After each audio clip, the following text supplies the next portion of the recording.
Okay, here we are in our continuing adventures of metaphysical Bible interpretation, and we're in our series on the Sermon on the Mount called Attitudes of Being, based upon the Sermon on the Mount. And I'm going to share from Eric Butterworth, longtime Unity minister, in his introduction in his book, Discover the Power Within You, and his chapter on the amazing Beattitudes. He says, if you want to know the basic philosophy of a scientist or politician or scholar, it is logical to study his speeches, especially those which are made to fellow members of his own profession. Thus, it would seem equally logical, if we want to discover what Jesus really taught, to lay aside for a while the tomes upon tomes of sermons and essays about Jesus, and study the only sermon that Jesus gave that is completely recorded, his immortal Sermon on the Mount. And then he goes on to say that it begins with this 8-verse prose poem that's become called the Beatitudes, which is a general summation of the whole religion of Jesus. And I think we've talked before about the difference between the religion about Jesus and the religion of Jesus. That most of Christianity is a religion about Jesus. The whole epistle, the Apostles' Creed, is all about the life of Jesus. He was born, and then he died and was buried, and there's not much about the teachings. Mm-hmm. What did he teach? What was the religion of Jesus? What did he practice? And then the Sermon on the Mount is the most comprehensive study of that. And the Beatitudes, as he mentions here, it begins, which is a summation. He calls it a summation. I call it a table of contents. I got a guide, if you will, to the rest of the Sermon on the Mount. And that, unlike a normal table of contents, it's in reverse order. And so we've been looking at the Beatitudes, and then looking at the parts in the Sermon on the Mount that talk about this particular beatitude or attitude of being. I like to use that phrase, attitudes of being. And then we also look at the parallels between Hinduism and Buddhism, the 8 limbs of Raja Yoga and the Buddha's Eightfold Path. There is correlation between them. It doesn't mean that they're the same. Obviously, they're not the same, but they have a correlation. And so we'll look at them parallel, side by side, as we go through this study. And in our first study, we just looked at the concept of being, at the beatitude. The beati literally means being blessed, which is how it's portrayed in the common gospel. Blessed are the poor in spirit, blessed are those who mourn, blessed are you who hunger and thirst after righteousness, etc., etc. And it could also be happy. So happy are you when you are poor in spirit. Happy are you when you mourn, etc., etc. And it could also mean fulfilled. That it has many different meanings to it, what we could ascribe to those particular words. Hi. So we're talking about the Beatitudes, Sermon on the Mount. Beatitudes is attitudes of being, and which form an outline for the rest of the Sermon on the Mount, which is chapters 5, 6, and 7 of the Gospel according to Matthew, and the Beatitudes are verses 3 through 10 of chapter 5. Okay. And the first session looks at just an introduction and overview, and then the second session we looked at the first Beatitude, being poor in spirit, and understanding that being poor in spirit is not to be poor-spirited, but to be poor in spiritual pride. Poor in spiritual pride. That's the words that Eric Butterworth uses, and Emmett Fox in his book, The Sermon on the Mount, parallels that. Being humble, or being open and receptive. In other words, not thinking we have all the answers. we often say, people say that, our philosophy or our church or our way is the way. Well, it's not the way, it's a way, and everybody else has their way. And if we have it's just a part of the big picture. Now, you remember Jesus was speaking to the Judeans, the people who lived in Judah, that were the chosen people, right? The Jews were the chosen people. They were called out of Egypt, and brought to the promised land, and they were, supposedly, God's only beloved. There's several places where Israel is described as the only son of God, and Ephraim, which is one of Joseph's sons, as being the only child of God. So they had this feeling that they were superior. Remember the story of the Good Samaritan. We call it the Good Samaritan, although it doesn't say anywhere there. Call it, that word term is not used. It just says a Samaritan, right? But first, we had the fellow who was beat up and left to die. He'd been robbed and left to die. And first a Levite, and then a priest, who symbolized the religious and political leaders of the time. They passed by without helping him. But then a Samaritan comes along, and he cleans him up and takes him to an inn and pays for his stay until he can recover. Jesus asked the question, who was being the neighbor? And of course, it was the Samaritan.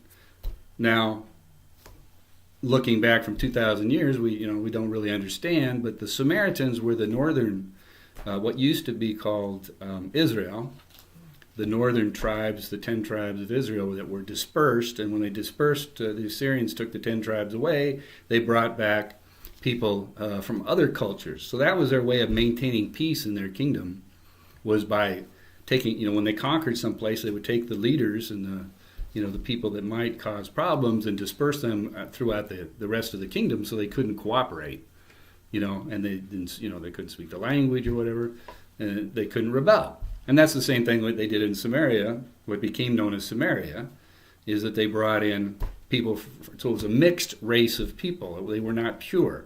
And so the Judeans, who were the purebreds, looked down upon the Samaritans. And here's Jesus saying the Samaritan was the neighbor, was the good neighbor, the good Samaritan, right? Mm-hmm. So here he's saying, blessed are the poor in spirit. And he's talking to these same people who have spiritual pride, and he's saying, give it up. Let go of that spiritual pride, because that's getting in your way. Because blessed are the poor in spirit, for theirs is the kingdom of heaven. And we talked about the kingdom of heaven as being awareness of the presence of God. So heaven is generally understood to be being in the presence of God. Now in unity we know that we are in the presence of God, that there's nowhere that God is not. But it's a conscious awareness of being in the presence of God. So heaven is when we're conscious of the presence of God. But I like when you said that. I never thought about it as not being the Good Samaritan, because that's all I'd ever heard. So you just so I guess that just came along as time progressed? As time progressed, we added that phrase, Good Samaritan. He just said a Samaritan. So who was being the good neighbor, or who was being the neighbor? So then the Samaritan. The mongrel. The mongrel, exactly. The mongrel, that's a good way of putting it. Poor in spirit. So as a beatitude, I consider that the attitude of unity, of oneness. We're not set aside and apart from the rest of humanity, but we are part of. And in unity, we've had this saying back when I was first coming in, it said, unity is the way up. Ever seen that? An arrow with unity is the way up. That was pretty popular back in the 70s and 80s.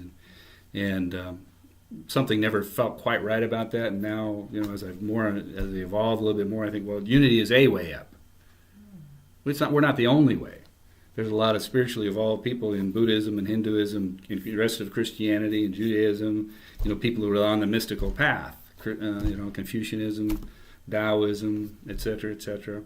That there's a lot of different ways to achieve that conscious union with God on a consistent basis. That's living in heaven.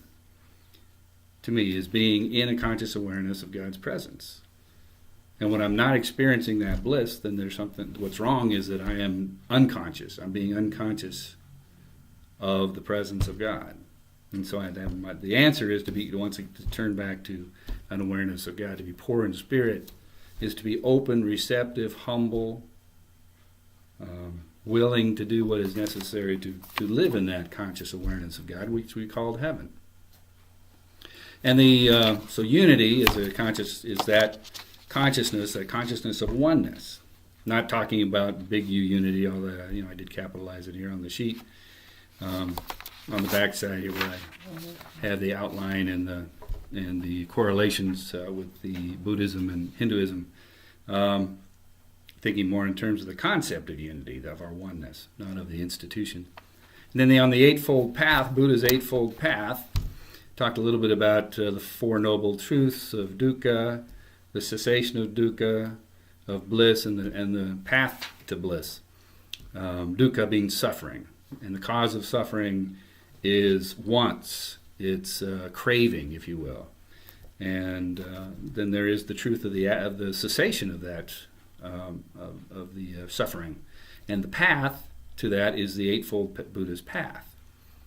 And so we have the Eightfold Path. Last time it was right understanding, and this book here by Nina Gorkum called The Buddha's Path. And there's any good book on Buddhism will give you a similar information. Right understanding is the first and foremost factor. Yeah, they're down there. Yeah, there are many levels and degrees of understanding. However, the path factor of right understanding is not theoretical understanding of realities. When it is developed, it is the direct understanding of the true nature of physical phenomena and mental phenomena appearing in daily life. So it's a direct understanding. So right understanding is a direct understanding. It's not a theoretical understanding, an intellectual understanding. It's not a belief system, but it's a direct understanding or a direct experience of the underlying nature of reality that stands behind the phenomenon. So that relieves the dukkha, right? That relieves the dukkha. Yes, and the eightfold path. And then in the Hindu tradition, we have the 8 limbs of Raja Yoga, and yoga literally means union. And the path towards that union is these 8 limbs, and it begins with yama, which basically means self-restraint or abstention. So to abstain from doing the things we shouldn't do. It's like Paul saying, the things I would do, I don't do, and the things that I wouldn't do, I do. And that's what gets us into deep doo-doo, right? He does actually say that, doo-doo. Well, he didn't actually say that. I mean, he was speaking Greek, so it was something else, but that's how it's interpreted. So yama is that self-restraint. It's the abstention from doing harm. And there's many routes to that. And we'll go on into our second beatitude.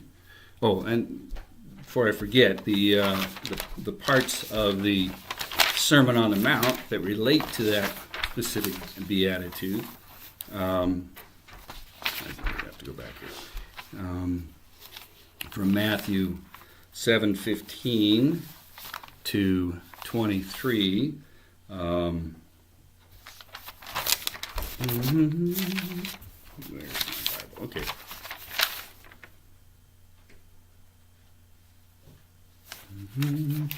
All right, so 7:15 to 20. Beware of false prophets, etc., etc. You shall know them by their fruits. So we're talking about being poor in spirit, being poor in pride. How many spiritual leaders have we experienced who are very full of themselves, right? Just to put it mildly. And how many times, there's people that I have experienced many times along the way who, they're doing good works. There's nothing wrong with doing good works. He goes on to talk about not everyone who says, Lord, Lord, will enter the kingdom of heaven. Only those, who do the will of my Father who is in heaven, and many will say that, that I knew, that I did what you told me to do, but I say I never knew you.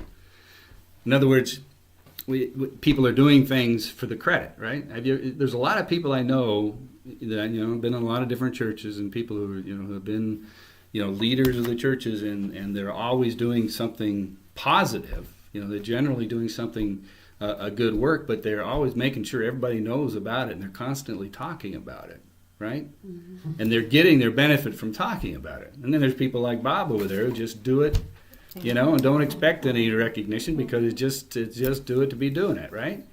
Those are the ones that really know that it's in the doing, not in the accolades or in the praises that we get. And so he talks about sheep's and wolves in sheep's clothing, and being aware of false prophets. That has to do with that attitude of being poor in spirit or being humble. And so looking at ourselves, what is our motivation for doing what it is ours to do? Is it for the praise of people, or is it for the glory of God? Right? So being poor in pride, being humble, is to be doing what we do for the glory of God, for the greater good, if you will. God means the goodly one, so it's for the greater good. So now we move on to our second beatitude, which is our focus for today, which is, blessed are those who mourn, for they shall be comforted. Blessed are those who mourn, for they shall be comforted. It's a definite... that on here? It's a comforting... Is it on here? Yeah. Right there, section 3. Section 3. Matthew 5:4. Right, I've got it. There you go, section 3. I've got it. Blessed are those who mourn, for they will be comforted. For they will be comforted. And it's a very comforting statement. And we can take this at very many different levels. Mourning at very different levels. Now, going back to our first beatitude, where we are becoming open and receptive, where we're becoming humble, the difference between humility and humiliation. There's a difference between, sometimes it takes humiliation for us to obtain humility. But humiliation is when we get knocked off our pedestal, right? We think, we get shown to be human when we've been putting ourselves as something better than. Whereas humility is stepping down off the pedestal on your own, or not even getting up on the pedestal in the first place. It's people put us on pedestals sometimes. If we're in positions like myself, being a minister, and being up there and talking, and people put me on a pedestal, and I do my best to take myself down off that pedestal as fast as I can, because I don't want to get knocked off. Right? Somebody's going to come along and do it. Yeah, somebody's going to come along and knock me down off my pedestal, and we see that with, in the public realm. Everybody who, from the president to the, to religious leaders to, any political leader or civic leader or whatever, somebody's complaining, right? There's no way to please everybody. Somebody's going to be complaining about what you're doing. So everybody's trying to knock that person off of their pedestal. If they put themselves up on that pedestal and are up there falsely, they're going to get knocked off that pedestal. But if they're not putting themselves on that pedestal and humbly doing the work that is theirs to do, they won't get knocked off the pedestal. They step down on their own, huh? But you don't think they'll get knocked off? You don't think they will get knocked off? If they're not up there, nobody can knock. If they're not, if you're not up on, if you don't put yourself up on that pedestal and you consciously step down off the pedestal, you won't get knocked off it. But if you put yourself up, if you put yourself up on that pedestal, or somebody else puts you up on that pedestal, and you get used to it and you like it, you're eventually going to get knocked off. Yeah. Well, some other people might think you're on the pedestal, and then when they find out you're human. Mm-hmm. Yeah. So blessed are those who mourn. So we think in terms, that there is the physical mourning. There is the, when we lose a loved one or a pet or a beloved pet. I shouldn't say a loved one or a pet. Pets are beloved ones. or we lose a job or a relationship or, our lucky quarter, our lucky penny or whatever. There's a certain loss that's felt and in a process of mourning that we go through. And then we also, in unity, of course, we go to a deeper level, not just an outer physical level, but a inner spiritual level.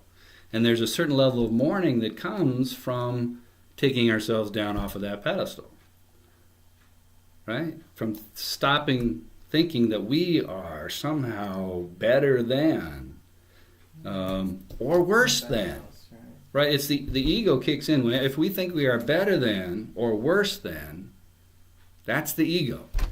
And that's the pedestal that we have to let go of. And there's a certain familiarity, there's a certain comfort that comes from being in that better than or worse, that separate from consciousness, and thinking that we are somehow better than or worse than, or at least separate from all the people or all the creation. It's all God. It's all good, and that's that consciousness that we're aiming for, to be poor in spirit. For that's the king. For theirs is the kingdom of heaven. It doesn't get much better than that.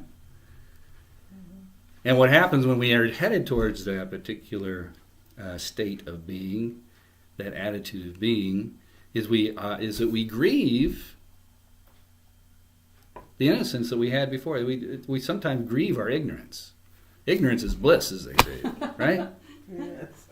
It's so easy to be certain, right? Well, I know it. My dad told me this, and I believe it, and so that's the way it is. And I don't care what you say. I don't care what evidence you give me, or how many times I have to bump my head. I believe that this is the way it is.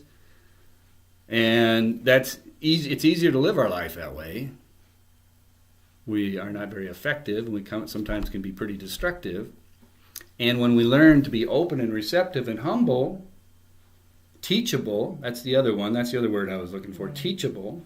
Humility is teachability. It was Mother Teresa, now Saint Teresa of Calcutta, said, listen, be teachable. For if you are green, you can still grow.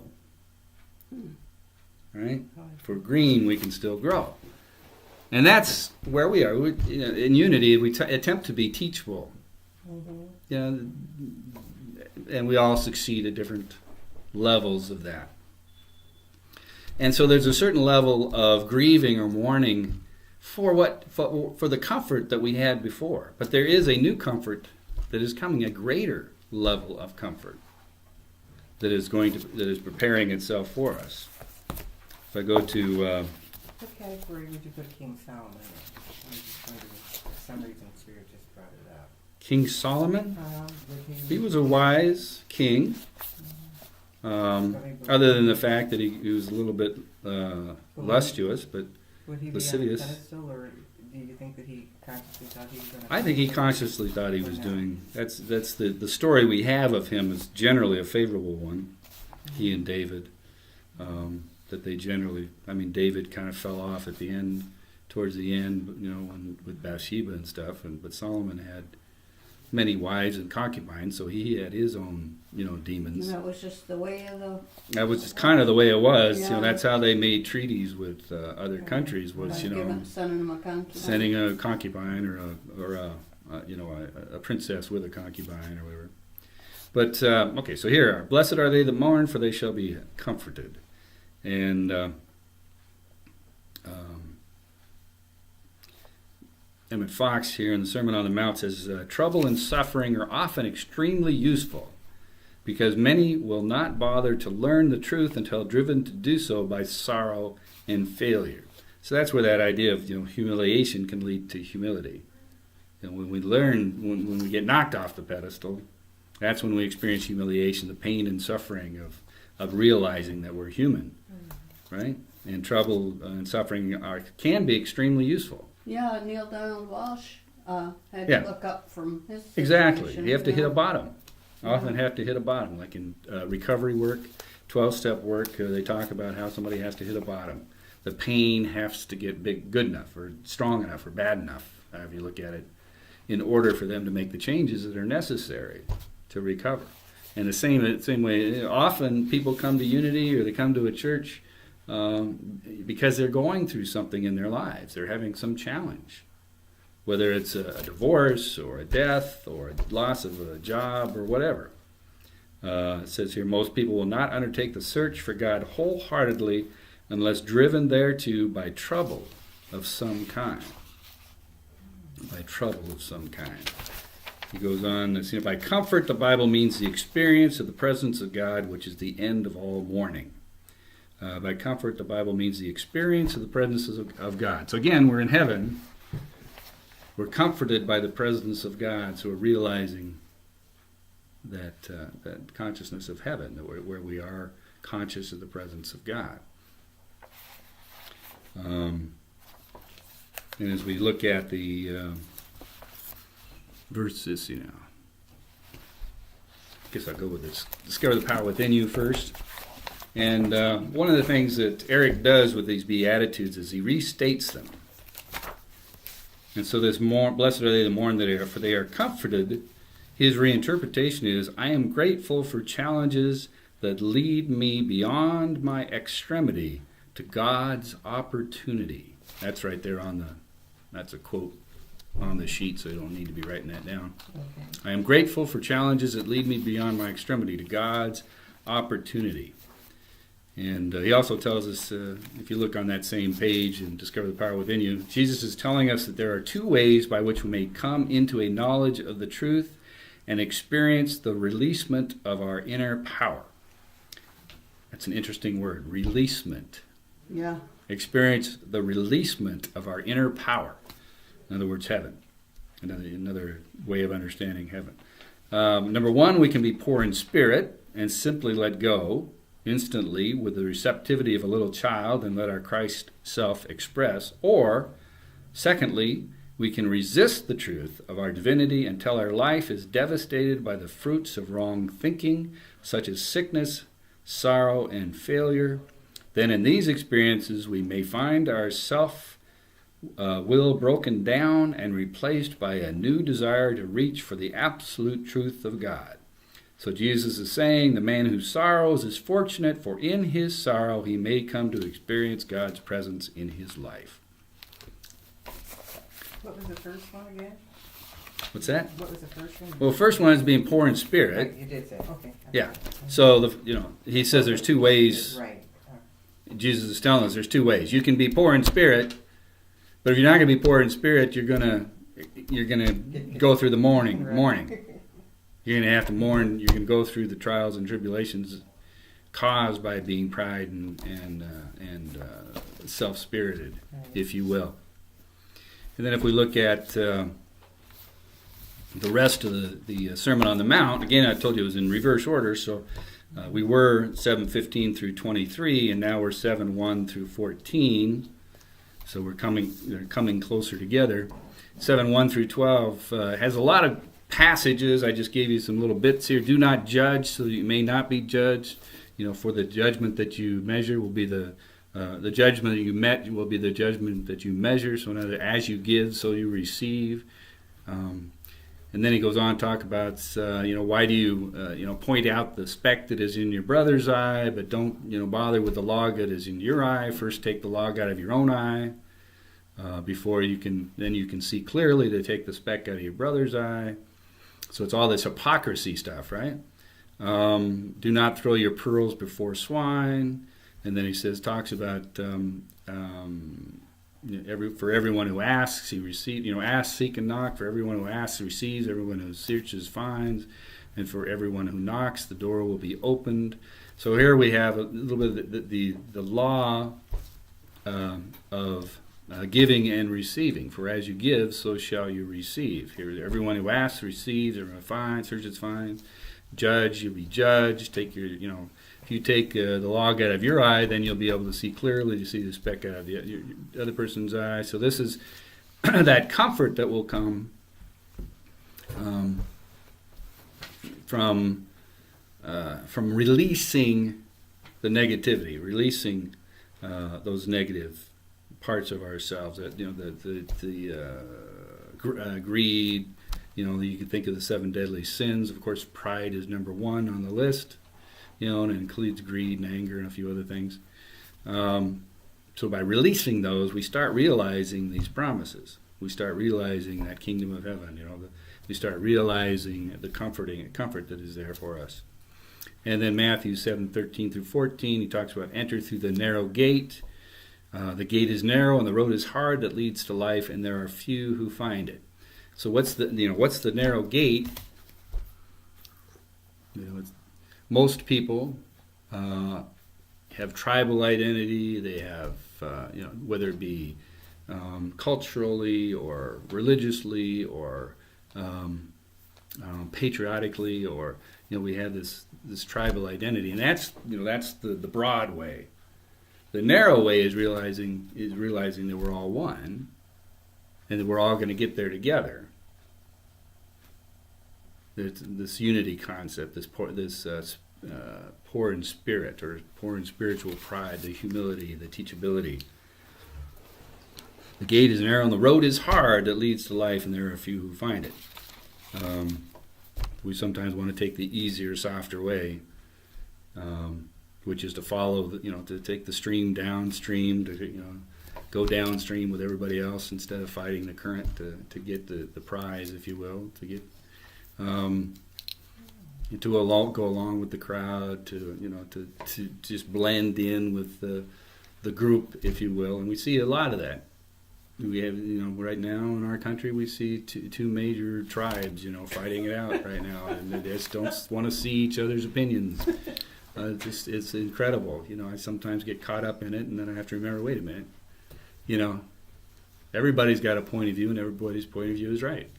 That's for them, and they've got something to teach me and show me. So if I push them away, then I am being prideful.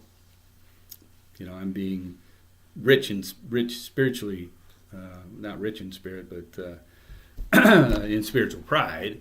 I'm not being humble. I'm not being teachable. So that's my job, is to maintain teachability. If we look at the limbs of Raja Yoga, now the first limb was Yama, which is abstention. So it's stop doing the hurtful stuff. And the second one is Niyama, which essentially means observances, which is to start doing the good stuff. It's pretty simple, isn't it? To do or to understand? To understand, not necessarily to do, exactly. Yeah. And in this book, How to Know God, the yoga aphorisms of Patanjali, or Patanjali, depending on who you're talking to. When a man becomes steadfast, this is the 39th one, but anyway, when a man becomes steadfast in his abstention from greed, so that's the yama, abstention from greed, he gains knowledge of his past, present, and future existence. So our minds start opening up. That's part of that kingdom of heaven. And a result of the purity, there arises indifference towards the body and disgust for physical intercourse with others. So in other words, we're not caught up in a need for other people to affirm us. I was talking about how often spiritual leaders and political leaders make a big point of making sure everybody knows all the good things they've done and they get all the accolades they can get. And then moreover, one achieves his purification of the heart, cheerfulness of mind, the power of concentration, control of the passions, and fitness for vision of the Atman. And then the narrator goes on and talks about how the physical body is the grossest and most outward manifestation of our consciousness. The first sign of your becoming religious is that you are becoming cheerful. Right? So we talked about purification of the heart, cheerfulness of the mind, the power of concentration, control of the passions, and fitness for the vision of the Atman. Now the Atman is our true self. We could call it the Christ within. We could also call it the Oversoul, the Watcher. It has many different qualities to it, but it's similar to that, to what we call the Christ within, or our divine self, if you will. You said the Oversoul? The Oversoul, the Watcher, that's an aspect of that's our consciousness. Not only do I have thoughts and feelings, but I am conscious of my thoughts and feelings, right? Not only do I have thoughts and feelings, but I can watch them. Oh, And then I also have that watcher, or that there's a few other words they're skipping my mind right now, but the oversoul, the Atman, anyway, that can make the choice whether to feel those, whether to have those thoughts. We can choose our thoughts, right? We can choose to think differently. We can also decide to feel differently, and to do the action that's necessary for us to start feeling differently. So we can make choices. Not only are we thinking, feeling, emoting beings, but we are also that which can make the choice as to what to think and to feel and to do. You're saying we can choose how we feel? Yeah, You can by choosing how you look at situations. exactly. yeah, you focus how you think about the So all situation. of that thing, when we feel bad, then it's our own. Well, Right. if we hang Because on you're to not it. seeing that everything wasn't circling around you. Yeah. Now that doesn't mean that every feeling or every thought is necessarily a conscious choice. Right? I mean, we have thoughts, and they come to us from somewhere. We can debate about where they come from. It almost seems I have thoughts of hurting somebody, or of doing something stupid, but I don't have to act on those thoughts. I don't have to hang on. If I choose to hang on, my choice is whether I hang on to them or not. Yeah, sometimes you And we gotta- have feelings when stuff happens. Yeah. When things happen, we will have a feeling. That is part of how we respond to outer stimulus and inner stimulus as well. It's through our feelings. And when we start recognizing that that's what that is a response to the outer stimulus or the inner stimulus, then we can make a choice to change the outer stimulus or the inner stimulus so that we can experience different feelings. We don't suppress those feelings. That's not what I'm saying. We do have feelings, but we can choose what feelings we want to hang on to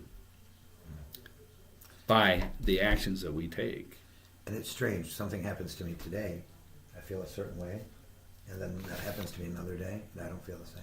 Or sometimes Yeah, you The never, exactly. external experience really, yeah, and you We can think look it on, dictates the look way on we the feel. past and Right. But change it your doesn't feelings dictate the about way it we too. feel. Things, yeah, we can change think it how we does, though. respond to the outer it's like the barking dog. experiences, yeah. Right. Barking dog. Sometimes- Friday it annoys you, and then And it barks on Monday, and it's no big deal. Yeah. So the dog hasn't changed. The external factor hasn't changed. It's us. Right. hmm So in these observances, it goes on to talk about some of the different types of yoga, including bhakti yoga, which is the path of loving devotion to God. And I have a note here. If you're familiar with Teresa of Avila, Teresa de Avila, Saint Teresa of Avila, she wrote the Seven-Story Mountain, or not the Seven-Story Mountain. Anyway. Yeah, she was her path was total devotion to God. She was a mystical, had mystical experiences of Jesus, and and What era is she from? no, she's the Middle Ages, somewhere back there in the 1300s, I believe. And then there's karma yoga, which is path of selfless God dedicated to action, which Mother Teresa of Calcutta would be, now Saint Teresa of Calcutta would be somebody that follows that path. And then there's Jnana Yoga, which is the path of intellectual discrimination, which I would think that New Thought, churches, the movement is pretty much an intellectual unity, and New Thought is that intellectual side. And then there's Raja Yoga, which is often called the yoga of meditation, and that's why I think of unity.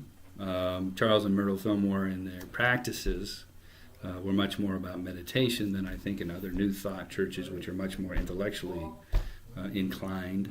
It's a spiritual path, if you will, the yoga of meditation, transcendental meditation, that sort of thing. So those are just some of the forms of yoga that they talk about, and then they go on to the next. So I'll move on to the Eightfold Path, Buddha's Eightfold Path, which parallels, as I mentioned earlier. It's not saying that they're the same, but they parallel. That there is correlation between all of these, and there's correlation between all the spiritual truths of all the religions. And when we look for the similarities instead of the differences, being poor in spirit is looking for the similarities, right? Being prideful is looking for the differences. right? We're better than you are because, you have this doctrine or you have this belief, and then somebody else looks at our particular belief system and say, well, you have this and you have that, so you're wrong because you have this and that. But if we look for the correlations, if we look, my whole interfaith dialogue is about looking for the common grounds, because that's where the truth is. The rest of it's window dressing, right? The rest of it's window dressing. It's what makes us different. It's what makes us the same that I'm looking for. And so that's why I love having these direct correlations between the 8 limbs of Raja Yoga and the Buddha's Eightfold Path. We first talked about right understanding, and right thinking is another path factor. And he says, the object of the path factor right thinking is an ultimate reality, the reality which appears at the present moment. And so when we were right understanding, we were talking about physical and mental phenomenon, right? That's this outer stuff that's going on, or in the mental inner stuff of thoughts and feelings. So it's a right understanding of that it's a phenomenon, that it's changeable. And then we have the right thinking, where she talks about it being, what did I say? Where'd it go? I skipped it. The object is the right thinking about an ultimate reality. The ultimate reality, the reality which appears at the present moment. So it's being present with the ultimate reality in the midst of the phenomenon. So right understanding is to understand that what's going on around us and within us is changeable and it's not the ultimate reality. And then the right thinking is about being aware of or becoming conscious of that ultimate reality. So it's not to say that these are the same things as the Beatitudes, but that you can see the similarities as they go along. It's letting go of our spiritual pride, becoming humble, and then releasing and letting go of whatever it is we need to release and let go of, and that brings about that state of mourning, because we always seem, as human beings, we have a connection to how things used to be, and we go through a little bit of mourning when we release that. But once we release it, then we experience the comforts of the new conscious awareness of the presence of God, that right understanding and the right thinking of the ultimate reality. I know I came in late, and I apologize. Uh-huh. The Beatitudes. Can you talk about that a little?